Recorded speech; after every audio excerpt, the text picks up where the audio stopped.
आषाढ महिन्यात नवविवाहित वधूने सासरचे तोंड पाहू नये, म्हणजेच तिने आपल्या माहेरी जाऊन राहावे, ही केवळ एक प्रथा नसून त्यामागे काही सामाजिक आणि सांस्कृतिक कारणे आहेत.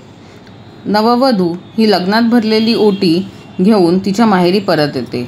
तिथे तिची दृष्ट काढून तिची परत ओटी भरली जाते आणि जायच्या वेळेलाही परत तिची ओटी भरून तिची पाठवणी केली जाते. त्यावेळेला तिच्या सासरकडून एक नारळ आणि मिठाईचा बॉक्स हा देवापुढे ठेवला जातो. लग्नानंतर लगेचच नववधूला एका नवीन वातावरणात, नवीन कुटुंबात जुळवून घ्यावे लागते. हे मानसिक आणि शारीरिकदृष्ट्या थकवणारे असू शकते. आषाढात माहेरी जाण्याने तिला थोडी विश्रांती मिळते. माहेरच्या लोकांसोबत वेळ घालवण्याने तिला भावनिक आधार मिळतो. नवीन वातावरणात एकरूप होण्यास मदत होते.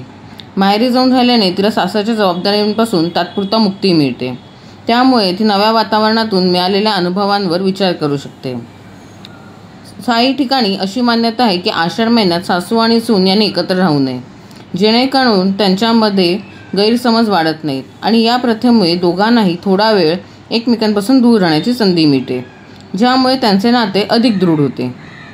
शतकानुशतके चालत आलेली ही परंपरा आहे, ज्याचे पालन करणे शुभ मानले जाते. या परंपरेने पालन केल्याने वैवाहिक जीवनात आनंद येतो आणि पती पत्नीमधील प्रेम वाढते, अशी समजूत आहे.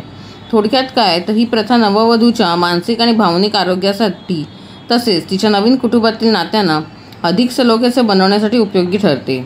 आधुनिक काळात जरी काही कुटुंबांमध्ये या प्रथेचे पालन कमी झाले असले तरी अजूनही अनेक घरांमध्ये ही प्रथा पाळली जाते.